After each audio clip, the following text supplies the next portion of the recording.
Good morning, everybody.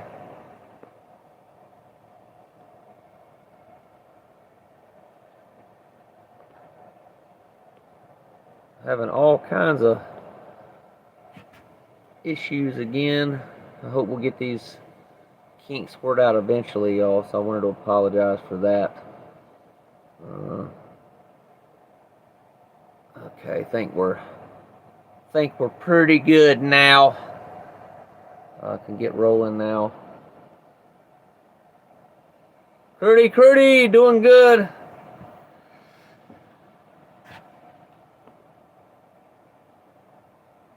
So hello, everyone. Welcome to the Daily Reader Podcast. We read from a daily reader or a devotional. We learn tools and principles, including but not limited to prayer, meditation, and breath work to help us to stay more present and to live better lives. We meet on here most days, Tuesday through Saturday at 7 a.m. Eastern Time. Sunday and Monday, we meet at 10:30 a.m. Eastern Time. If you're new here, be sure to subscribe to this channel for future updates.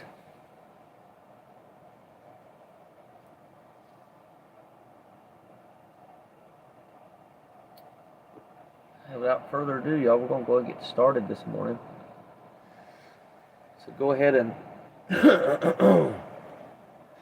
excuse me. Go ahead and find somewhere that's a stopping point where you can just sit and get comfortable.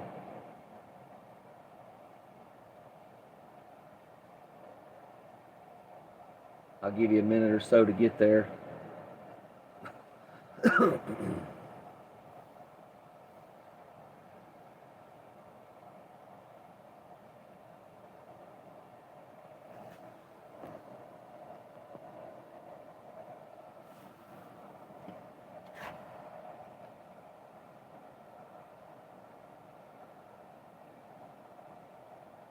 Okay, when it's safe to do so, if you're comfortable, you can go ahead and close your eyes. Take some slow, deep breaths. Breathing in your nose and out your mouth this morning.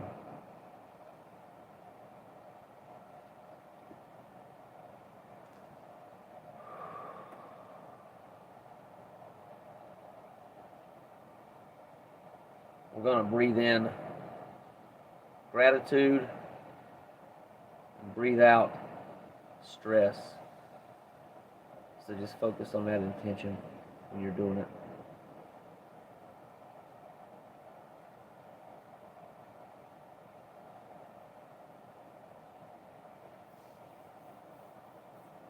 Just kind of let it flow. Don't force anything with your breath.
Can you tell me if I'm straight up and down, Curdy, or am I sideways?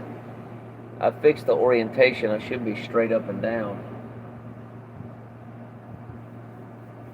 Sorry about that, y'all. Just noticed an error with my camera here.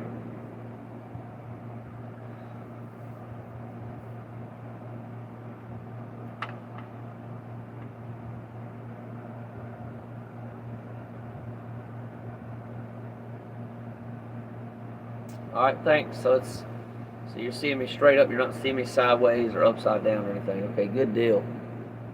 Thanks, Curtis. Telling me on the screen orientation is locked. Rotate device back. It's weird, all right.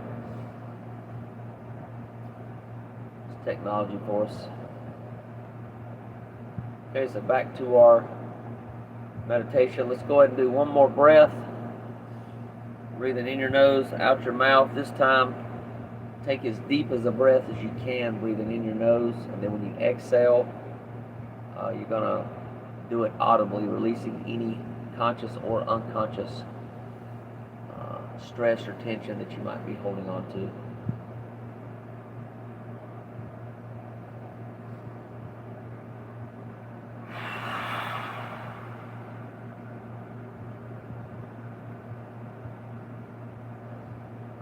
And next we're going to do the Serenity Prayer. Today we're going to do the shorter version of the Serenity Prayer. And prayer, God, grant me the serenity, accept the things that I cannot change, courage to change things that I can, and the wisdom to know the difference.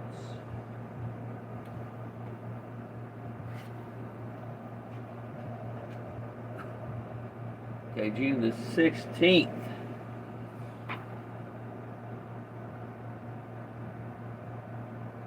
No, it might be the 15th. Let me check. I need to check the date here. It is the 15th, so I looked at it wrong.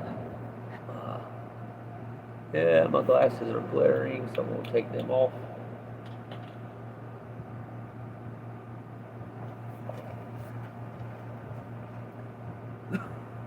Here we go, y'all. Why would I do a fourth step? Because I am worth it.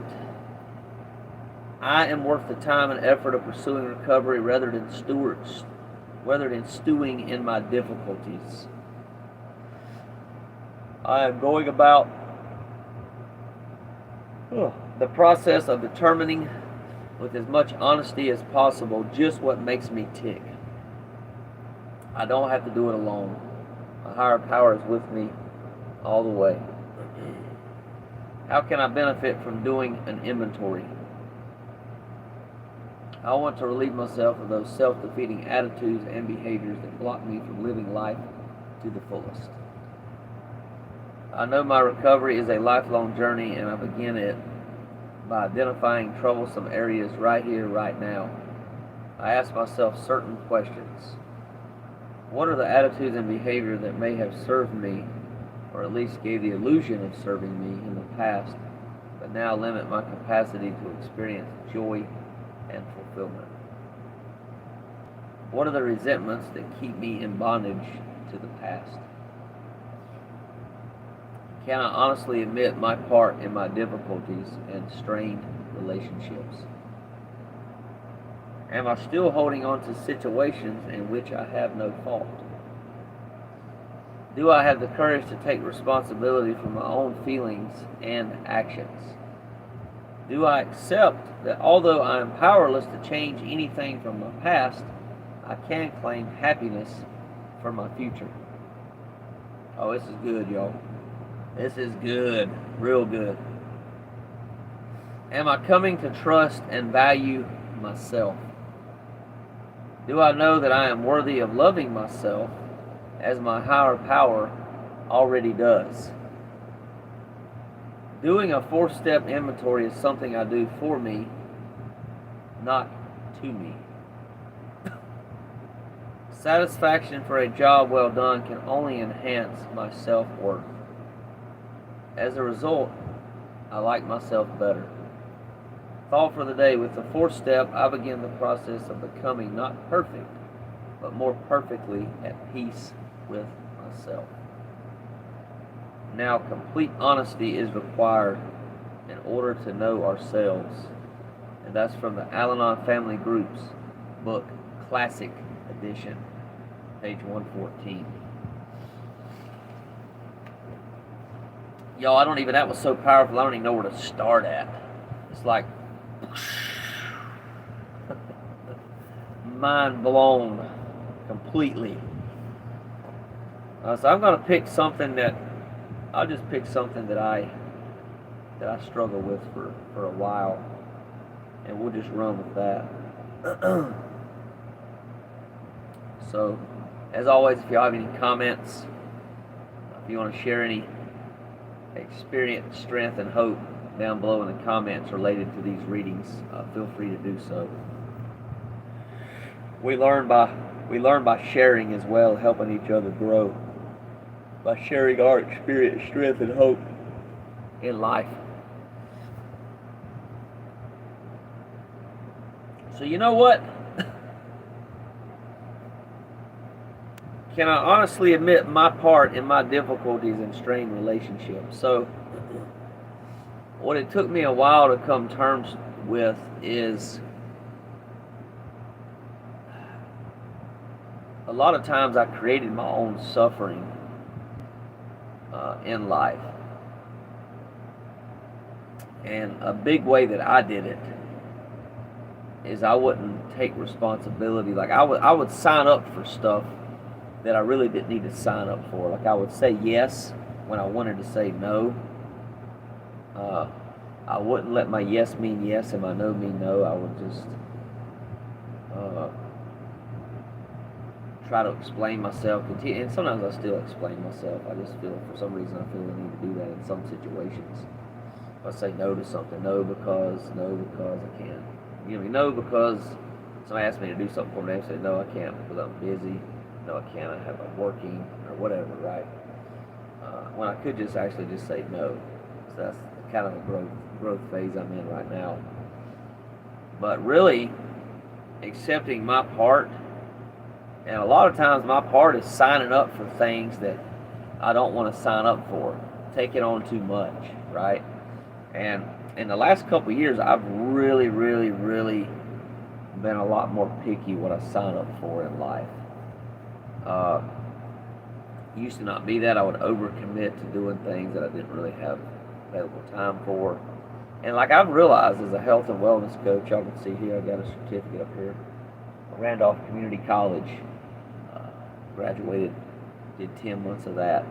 Also the military. This is actually my Army National Guard certificate from the Army National Guard, picture certificate I should say. And I've learned a lot from both of those. And from serving in the military, I was in the Army National Guard, I was also in the Coast Guard. And I've learned that really, in my experience, I can only change one thing or one area of my life at a time. If I focus on 2, 3, 4, 5 at a time, a lot of times it just blows up, completely blows up, and it's a complete disaster. I'll try to change too many habits at once, and then I'll end up not changing any of them. So I've chosen in the last couple of years to really just focus on one extra thing that I can add to my life in a day. It could be a week, like once a week thing. It could be a daily thing. Right now I'm doing a daily thing for another week. I'm doing some physical therapy stuff. And that's it, right? I'm not adding anything else. Because I've just learned from my personal stuff. It may be different for y'all. Maybe y'all can do 2 or 3 habits at once. But typically, science has proven, evidence has proven, really 1 or 2 changes at once, 1 or 2 new habits at once is really about the max that people can do at a time. To be able to get consistent long-term change, right? You can't just try to change your entire life overnight.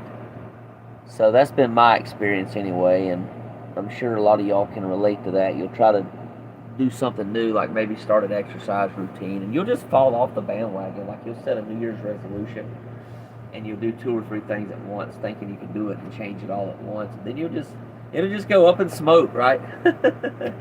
So fall flat on your face, as I've done. So I know some of y'all probably have as well, trying to do that. So that's why it's important to have a coach, have a mentor. I have coaches, I have mentors. I'm a coach, y'all, but I have coaches and mentors that I go to on a regular basis that help me with making my life changes as well. to be able to continue to grow. So, okay.